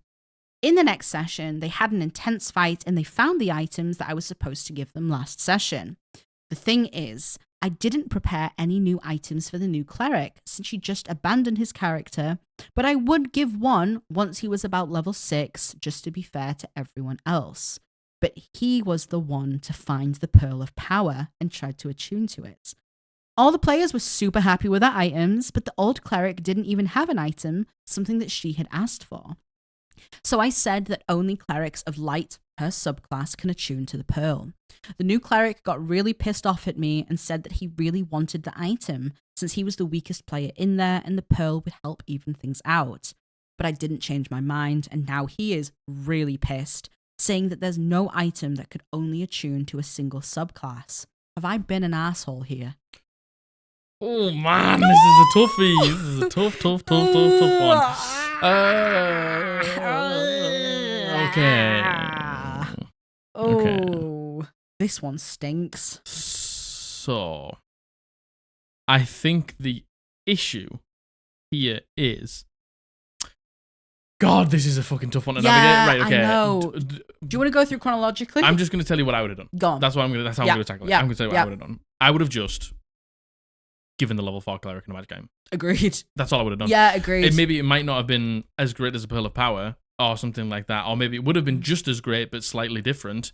I would have given them a magic item because giving everyone a magic item apart from one person feels smelly. I want to raise you. Just let them come in as a level 6 cleric. Yeah. Like, and you know, there is something to be said in another version of this world of they just wanted to change character for no reason. Like, some people will make the argument, well, you can't. I make the argument that if someone's not enjoying the class they're playing for whatever reason, they should be able to change with like, and I'm not saying without like a narrative purpose. I'm not saying without like having to go through something. But without being behind. Yeah, but without being behind. Yeah, you shouldn't be penalized just because you don't like the class you play. Yeah. Granted, we only have OP's side of the story saying that they didn't give a reason. Did they say that these are first time players? Let me see. No. Okay. You know, like, look, even without that, you know, we think we pick classes because we get excited about like the fantasy of them. Totally. That's usually where it begins for a lot of people. Totally. For some other people, it's like the synergy of like power. Yeah. Like I made Basil, the druid I'm playing now, because I do hideous amounts of damage. Hideous Because amounts of damage. Stars druids Jesus Christ, do hideous amounts of damage. Yeah. If I get Moonbeam rolling and get Starry Form and up then in you my can first get go, then I just do damage at the top of their turn. Then I'll cast my guiding my bolt, free guiding bolt so to you give have me advantage on my your shot. on my arrow. Yeah. Like it does a lot of damage, Yeah, and that's like why I played it for the one shot because I owned like, so like. We pick things for different reasons. If you've just picked it for the fantasy and then you've started playing a fighter and then you've realized this is kind of boring, I actually want to be really good outside of combat, and then you pick a cleric, yeah, and then you're really excited. I understand that a lot of people will be like, they've spent loads of times with their character, so they're a higher level than you, and I think it would be unjust to them. But I personally couldn't care less. Yeah, that's it. Like, and I realize that this is a very personal that opinion thing. Is a very personal thing that like not a lot of people would agree with. Yeah. And you know, you people could make the argument, well, they're level 6, they should know. I would like to make the argument that it takes a little while to settle into your character. And beginning to see all of your friends get really cool shit, and Definitely. maybe you don't get as much cool shit. Like, especially, I would say, after level 5, level 5 is where you finally unlock, you've got multi-attack, you've got a feat or an spells. ASI, you've got third level spells. Yeah. Like, that's when the power comes online. That's when it is. And I can understand playing a martial at levels that is just turned level 6. You're like, kind of stinks. You know, I do think that there should have been more communication about why they wanted to change. Yeah. And I'm not saying that it should have just been a one and done thing. Like, they could have seen, like, I think there's ways you could have done it. Yeah. Right? That would have been satisfying for everyone. Yes. But I think the DM should have just let them come in as a level 6 character. And I understand why the player feels like they're being completely penalized. Being behind and then not having a magic item is like, you're making that gap like even more evident. More painful. I don't think there should be different levels in a party. Personally, once again, I agree. another completely personal opinion that you either will or won't agree with, right? Yeah, I agree. But I don't think you should have different levels in a party. I don't. But that's because we use milestone and yeah, I don't think you should ever have different. But that's just us. So it's like being a lower level and then watching all of your friends get magic items and then you not getting one. The only thing I can say for the new cleric being an asshole is if the old cleric said out loud to everyone, I want a pearl of power, and then this cleric sees that there's only one pearl of power and then tries to attune to it, is unfair on the other cleric. Agreed. I you know what? I don't think that's what happened because the DM says I asked all of them what kind of magic they would like, and there's like loads of homebrewing and everything, and then they didn't find the items, which suggests to me the items weren't like a surprise, but they knew they were getting given something at some point, but didn't know exactly what, because it was left to being found. And what I would say to that is, don't just let them find them, just give them to them, because this happened before. Do you remember? We had another story where an item made for the warlock went to the rogue, and it's all because the DM didn't want to railroad people into being like... Was that Ethan? Oh, it was Ethan! Yeah, it was Ethan. Yeah, it was. So, like, yeah. That's weird, though, because I've had it in... There are... In my campaign, there are group magic items that are just for the group. Yeah. And it's, like, for everyone to use. Yeah. And they're quite clearly group magic items. Yeah, because, I like, would they agree. aren't specific to a person or a class. Yeah. And then there are specific magic items. And to me, I make it so fucking clear. Usually with one, the mechanics of them are like, it literally says like, it turns your claw attack from a D6 to a D8 or something like that. And something like really fucking obvious. Or it's in a situation where you are literally like gifted it. Yes. It's given to you. Literally given. And there's like a scenario, a scene, a roleplay moment where like it is given to you. Yeah. So if somebody else goes, well, I want that. And it's like, well, no, because it's clearly not for you. And I think there's also a middle ground where you just have a magic item that kind of any of us could use. And you let us just find them. Mm-hmm. But I think this could have been resolved by just giving each player specifically the item. You know? I think... I understand why people think... people could perceive that as railroading or something, right? Making them start at level 4 and then not giving them a magic item. That stinks. Kind of feels bad. Yeah, that really stinks. So I think it's the Dungeon Master here. Yeah, you know what? I actually don't even think the Dungeon Master is necessarily being an asshole. I just think the Dungeon Master hasn't thought about the implications but I think these not things. Thinking of the implications could potentially make you an asshole. Yeah, but you know what? I feel like there's a difference between like ignorance and arrogance. And I think this is potentially just ignorance. I think this is maybe more ignorance. Yeah. If anyone is, it's the Dungeon Master, but I think you're right. I think ignorance and arrogance. Or if the fighter did know the Pearl of Power was for the other cleric. Then that's an asshole move. And that is That's a bit of an asshole move. Yeah, and I want to know why they wanted to change. I know I'm never going to find out why, but I want to know. I want to know why they wanted to change. Loads of reasons. Yeah. Because marshals maybe just aren't as...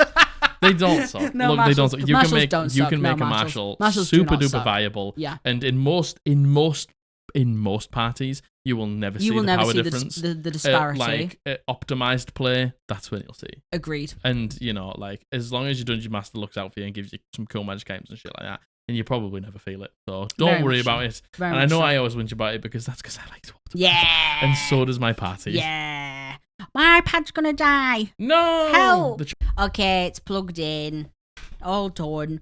Did we finish that one? Sitting. Yeah. Yes. Okay, so the next one. How many more do we have? 1, 2.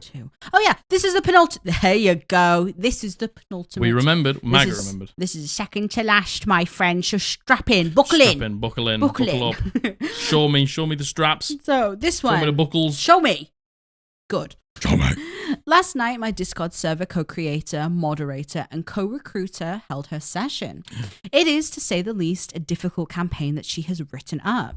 It is also deep in story, characters, and enemies. 2 sessions ago, we had a player fall to a red dragon. No. The last session was about introducing the new player character. Last night was more story and leaving, but we were tasked with fighting literal gods. There was no way around this encounter. There were no options to avoid it without leaving the new characters familiar to an uncertain fate, so of course we were forced to find it. Every attack was brushed off, seemingly doing no damage to these gods, which I can understand. When I, the squishy owlin rogue/wizard, went into melee range, I was knocked out. My DM said that we were not doing death saving throws, that this encounter was an exception for some reason, and nobody would die. I know that she was bothered by the death of our old PC before, and that this was a way to convey us to some story, but I didn't agree with it, and I rolled my death saving throws anyway as my turns rolled by, while my party mates were knocked out by non-lethal damage one by one. I feel that a very strong sleep spell could have just done the same thing without a grueling hour-long encounter that we all knew we were going to lose. So am I the arsehole for going through with the saving throws anyway? Oh, and also 3 consecutive successes and only 1 hour of being unconscious.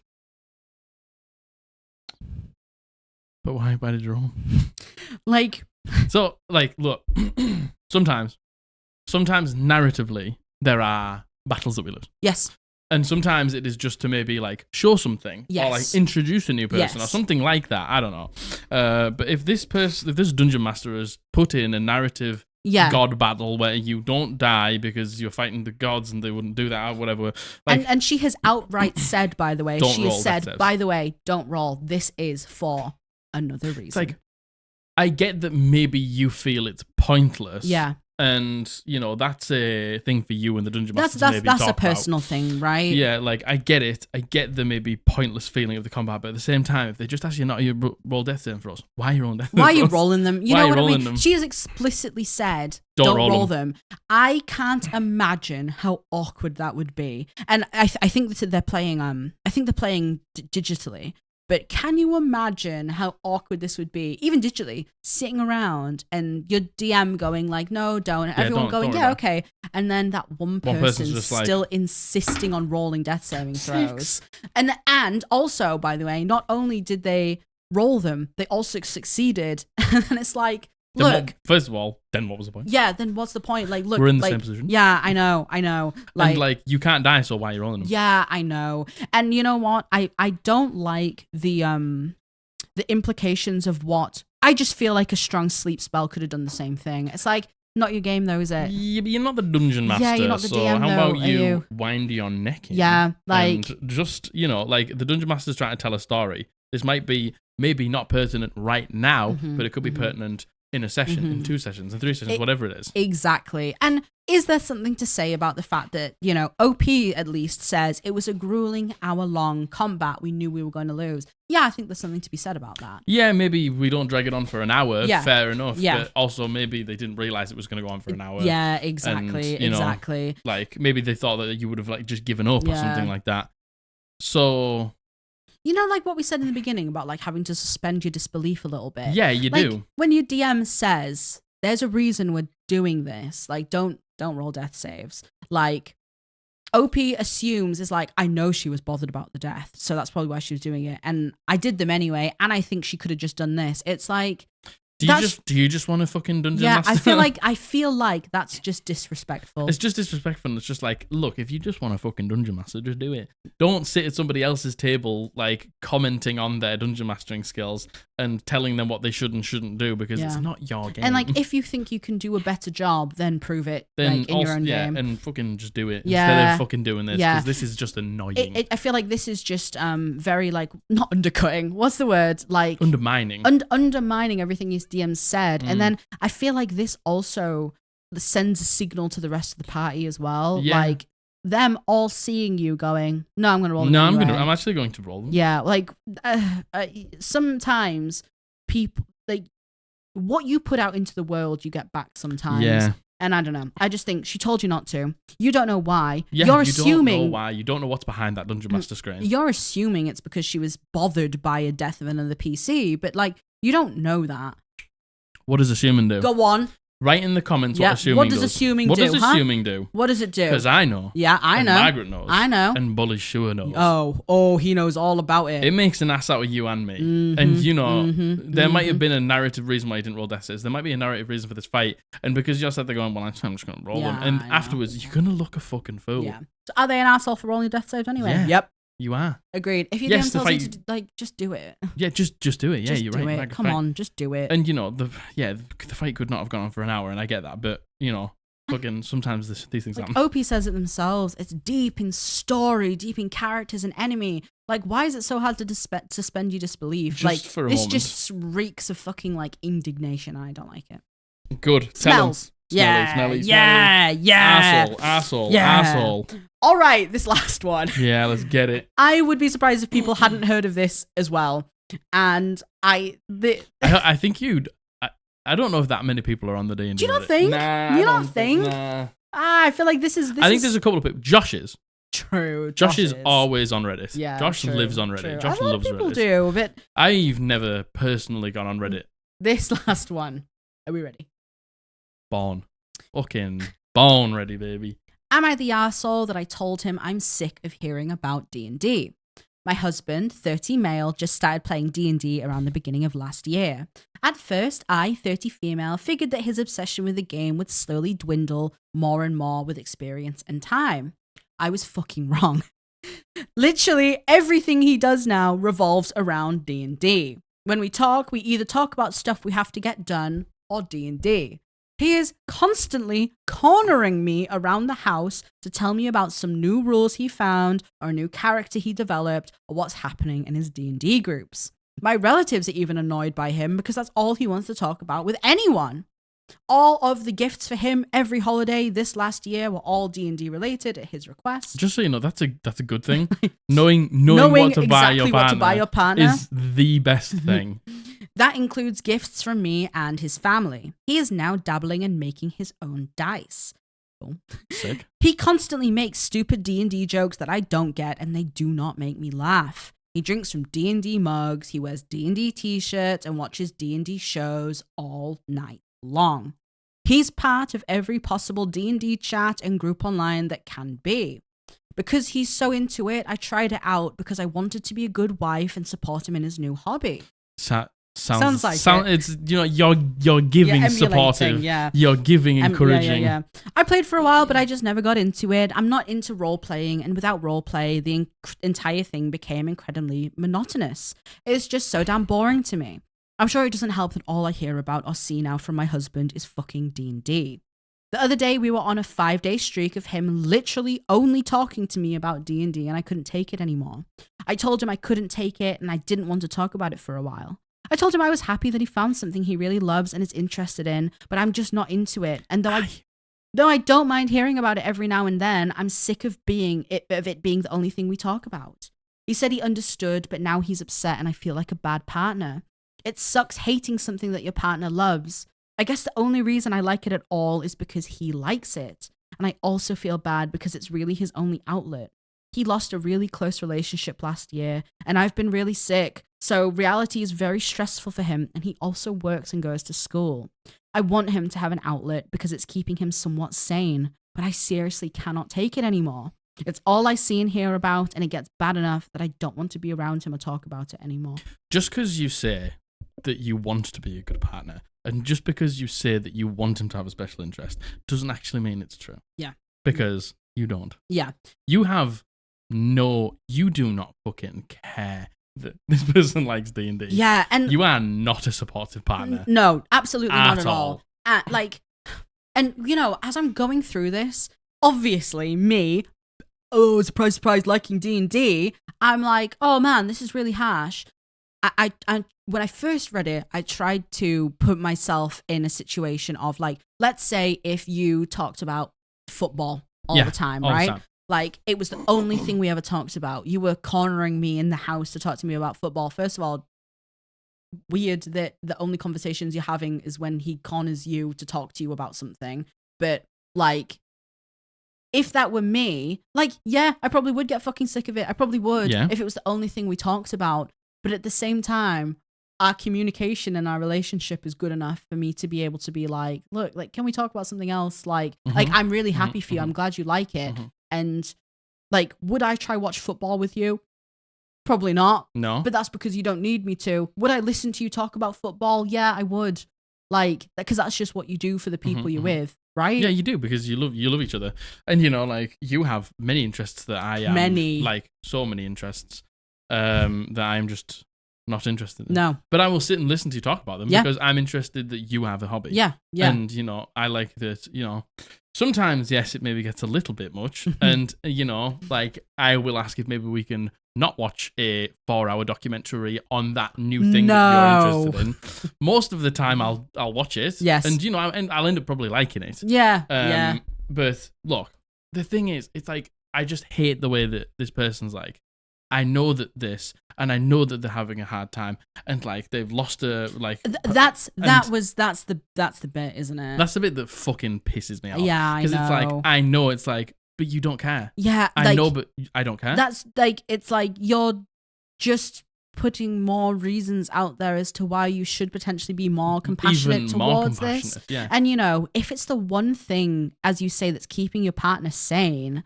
Like, surely you should go all in on that. All in. Like, surely if that's the one thing keeping your husband on the edge of mentally being okay, you should want to support that. 100%. Like, regardless. And, like, Dungeons and Dragons can become all-consuming. Oh, it is all-consuming. No, it is. This person is not the first person who's found Dungeons and Dragons and gone, God. Yeah.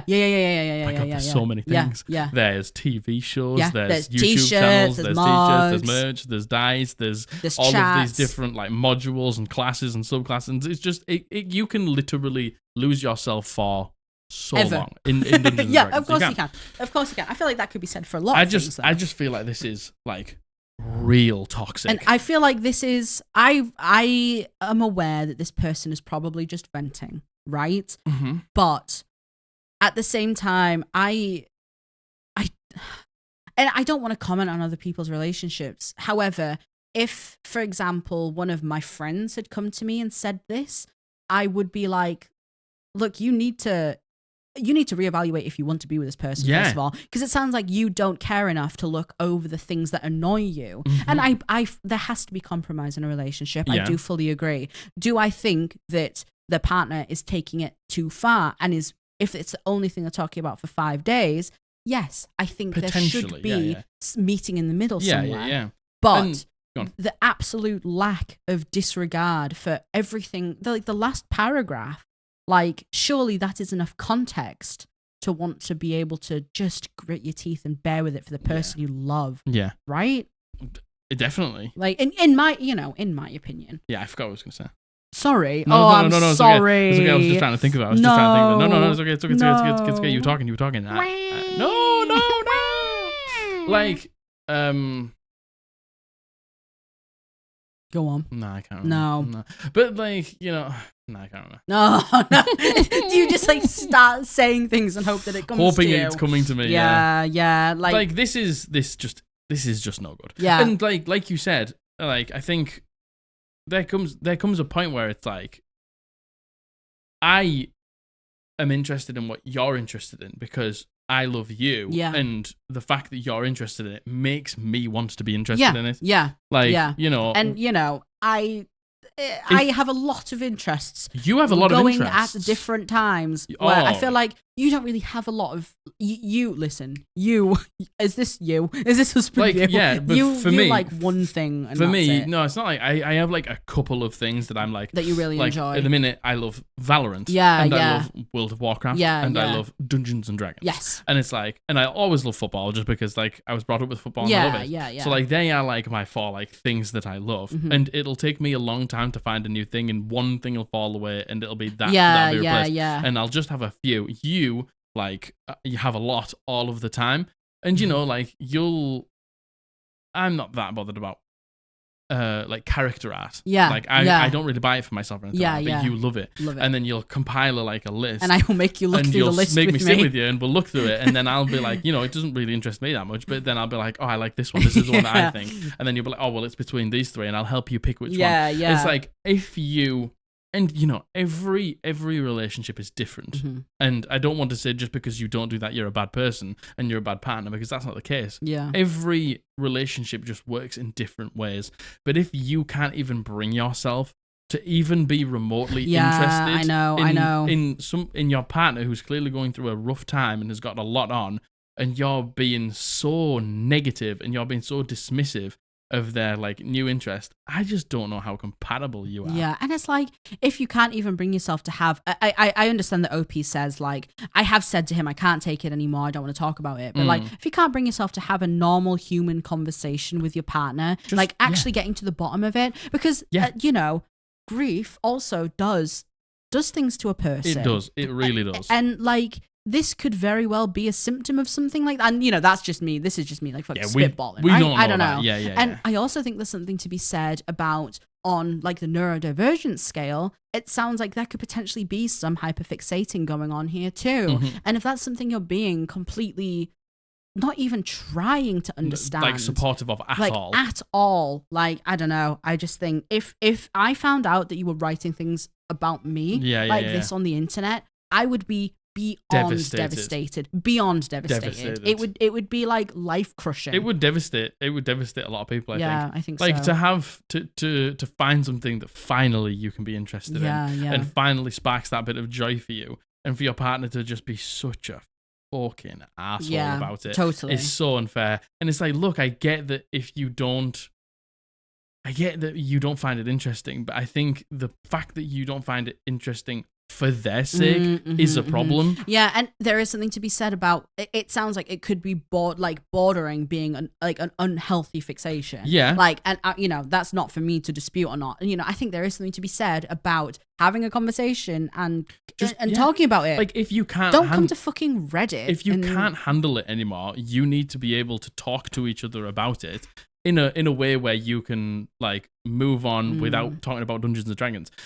Coming to Reddit and blowing up to the point where you're like, we don't talk about it at all anymore, isn't good for anyone. Yeah, I think there's also something to be said about like the language used in this as well. If this was posted from a perspective of being like, it's going too far, it's annoying, it's worrying me, there doesn't seem to be anything else that consumes his mind like this. Yeah. Like, what can I do to talk to him? How can I help? What do I do? That would be different, but it's the way that they've gone in and they're like, I was fucking wrong, it's fucking D&D, my family are annoyed at him, I'm annoyed at him, it's all he wants. Like, there's a way to frame things too. Yeah. And I feel like the language you're using about your own partner speaks volumes about it, right? Yeah, it's a real, like, peek behind the veil. Yeah. How I think you truly feel about your partner. And, you know, is this technically D&D related? No. But I mean, it is. yeah, they use the words D&D. Dungeons and Dragons is an all-consuming thing for a lot of people. It very much and is. like it does become a lot of people's, like as you were saying before, it becomes a lot of people's hyperfixation. Yeah, and it's a safe space, and it's a different reality.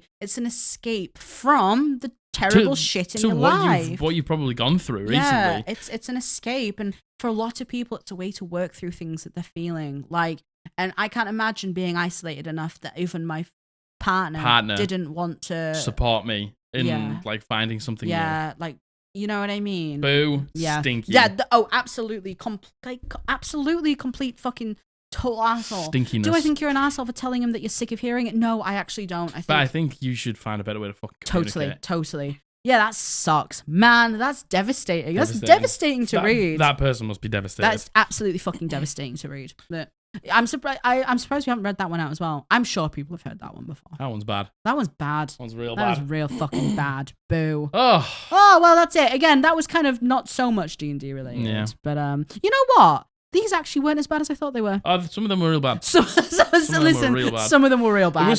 There was some brain teasers there as well. There was some ones that we had to actually pick apart. A lot of conundrums which in I like. this one. Yeah. I like very much. Like I'm getting to the point where I can't scour the Reddit anymore for these. So give us your Am I the Asshole stories. Send them in. And like I should ask, are people okay? Because we're kind of running low on all stories at the minute, right? Like, are people okay with, if it's definitely more of a horror story situation, can we just put it in a horror story thing? Because there's a lot of your Am I the Assholes that are not. Oh, God, no, God. The other person is definitely the asshole. Yeah, well, there was one that I actually reached out to Jess, who sent in a story, and I was like, I know you've sent this as Am I the Asshole? Wait, should we just do it? You know what? I'll put up a poll. And are you I'll wearing my t-shirt? Yeah, I am. Yes,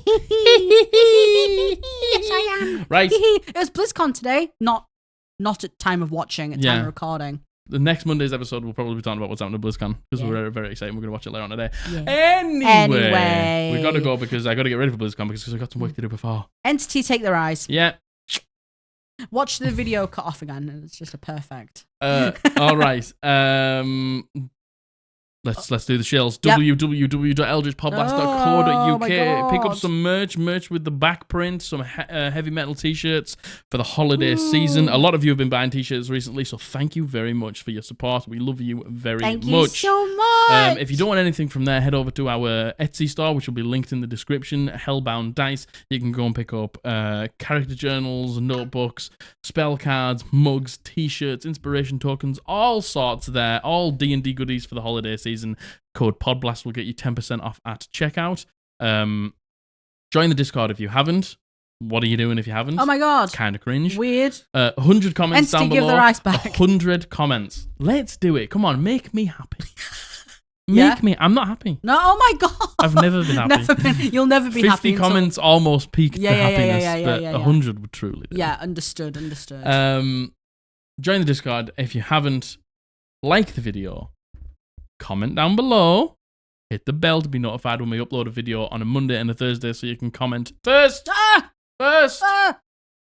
Subscribe if you haven't. I know most of you have. Let's grow this community, this beautiful place to be. I love you. I love you. Bully loves you. Can I say something before we go out? Go on. Someone left a very sweet comment saying, how do you do your space buns like that? It's happening again. They're not real. It's happening again. They're not real. They're not real. They're buy them on Amazon. They're not real. I'm sorry. We've been the Eldritch Podblast. We're going to see you on Monday. Bye.